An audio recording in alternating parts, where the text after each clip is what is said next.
या काय म्हणतोस तू?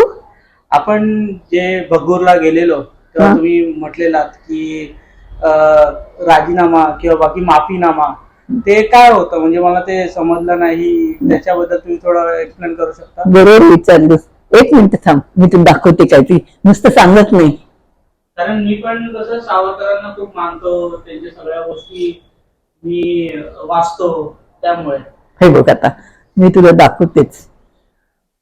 ऍक्च्युली काय माहितीये, त्यांनी गनिमी कावा केला, शिवाजीने केला ना. ते काही चूक होतं का? नाही.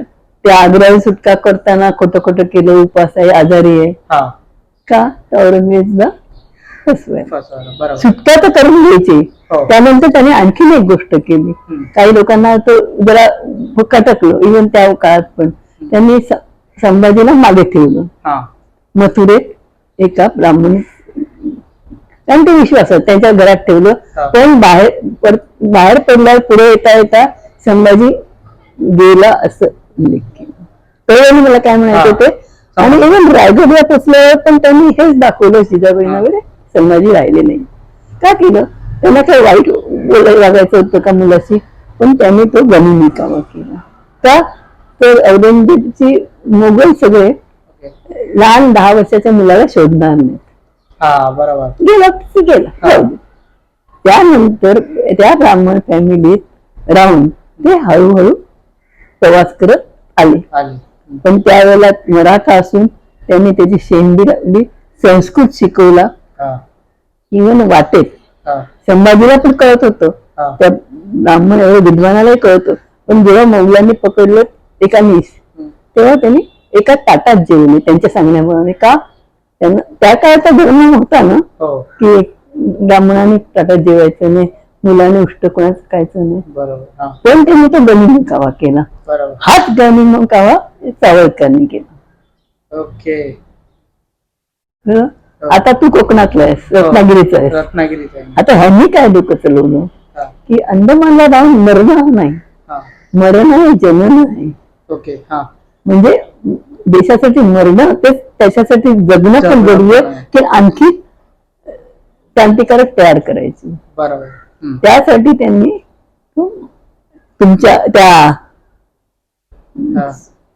म्हणतात ना 22 त्यांचा पंतप्रधान कुणाचा, त्या पक्षाचा 7 वर्ष केली राज्य, पण त्यांचं म्हणे तोच म्हणतो माफीनामा माफीनामा.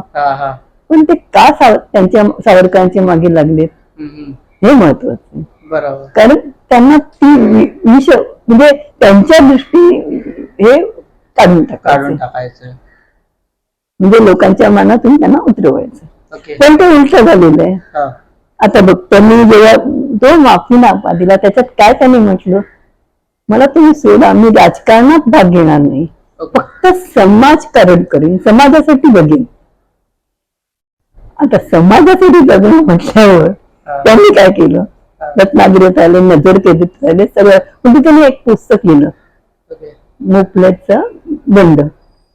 ते पुस्तक ते खूप वेगळीच प्रकारे खूप बंद झालेले, पण त्याने ते पुस्तक त्यांच्या भावाच्या नावाने, बाबारावांच्या नावाने छापलं. कारण राजकारणात भाग घ्यायचा नाही, ठीक आहे भाग घेत, पण लोकांना जागृत करण्याचं काम चालू ठेवलं. आता तिकडे अंदमानला मेले, सॉरी, त्यांचा मृत्यू झाला असता तर जगाला त्यांनी आपल्या देशासाठी काही करू शकलेच ते का? गेले. पण त्यांनी हे डोकं लढवलं की मी बाहेर पडेन, कुठेही ठेवतात भारतात. मला बंगालची पण लोक खूप त्यांना मानतात. नामी गोपाळ म्हणून होता, लहान मुलगा होता, त्याला तिथे छळाने वेड लागलं. तेव्हा यांच्या लक्षात आलं असं वेड व्हायचं नाहीये मला, माझी बुद्धिमत्ता शाबत राहिली पाहिजे. ते आपण पण म्हणतो, कोणीच इन्सिडेंट व्हायला तयार नसेल, इकडे मरण पडतं. आता त्यांना सोडवलं, रत्नागिरीला गेले. रत्नागिरीचं त्यांचं जे कार्य आहे ना, ते तुला सावरकरांचे समाजकारण बघ, समाजकारण या पुस्तकात पण नंतर त्यांनी समाजकारण शब्द वापरलाय. त्यात त्यांनी सांगितलं त्यांचं त्यावेळेचं लेखन त्या काळातलं भावाच्या नावाने छापलं गेलं. भावाने पण ती हिंमत ठेवली. तर त्या दृष्टीने त्यांना जगायचं होतं, देशासाठी जन्म हे मरण लढायचं होतं. लढायचं खूप झाडं लावायची होती, म्हणजे खूप देशभक्त तयार करायची होती. ओके. ते मरणाने झाले असते का? नाही. त्यांनी टेक्निक वापरलं, काय म्हणतात टेक्निक डोकेबाजपणा बन सगळ्या शब्दात ब्रिटिशांना उल्लू बनवलं. बरोबर. त्यांना कळलंच नाही तिकडे बसून काय करतात.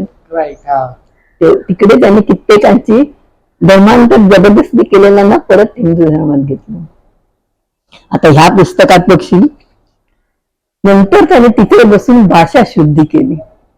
भाषा शुद्धी म्हणजे इंग्लिश शब्द जे आलेत आपल्याकडे कित्येक, त्याला मराठी संस्कृतातून थोडा तामिळ म्हणजे संस्कृत मिश्रित भाषेतून प्रतिशब्द निर्माण केलं. जर ते अंदमान मध्ये गेले असते संपले काय म्हणून त्यांचं आयुष्य त्यांनी संपलं असतं, तर हे फक्त कार्य झालं असतं का? नाही. ह्याला तुम्ही माफीनामा म्हणाल की बुद्धिबळाचा खेळ म्हणाल. बुद्धिबळामध्ये कित्येकदा आपण मागे जातो बरोबर का? तर आपली दोन पावलं पुढे जातो, 2 पावलं घोडा 2.5 पावलं चालतो. हे त्याच्यात मस्त हे आहे. ते डोकेबाजपणा बुद्धिमत्ता असलेल्या लोकांनाच कळणार, ज्यांना बुद्धीच नाही त्यांना काय करणार, ते पोपटपंची करणार. बरोबर बोललात. हे येतात त्याच्या मागे. आता ह्याच्यात कधी एक सांगते, भाषा शुद्धीमध्ये काही शब्द वापरले गेले, कित्येक शब्द बघ. क्षणमूल्य, नंतर लोकमान्य, शासन संस्था, हे शब्द त्यांनी तयार केले मराठीत. असे मला हे पुस्तक वाचलंच तर कितीतरी गोष्टी माहिती आहे की आपली भाषा शुद्ध कशी झाली. रत्नागिरीत कोकणची भाषा जी आहे ना, ती त्यांनी आत्मसात केली. नाशिकला राहिलेली आणि इथे केली. हे जे आहे ना, ती दोन्ही पुस्तकं वाच, कुठची बघ. त्यांचं समाजकारण आणि भाषा शुद्धी, हे मुख्य त्यांची कामं त्यांनी दाखवली आणि केलेली आहेत. अंदमानला राहिले असते कारण त्यांना पेन्सिलच नव्हती आणि पेनच नव्हते. त्यांची 2 काव्य, कमला आणि एक पुढचं पट्ट, त्यांनी भिंतीवर लिहिले. अजून तिथे भिंतीवर शाबूत आहे. कधी आयुष्यात गेलं असतं जाऊन बुक. नक्की मी पण फॅन आहे. आणि रत्नागिरीचा, मला पण रत्नागिरीला घेऊन तिथलं त्यांचं कार्य आपण बघू, जगासमोर आणू. Thanks. Yes.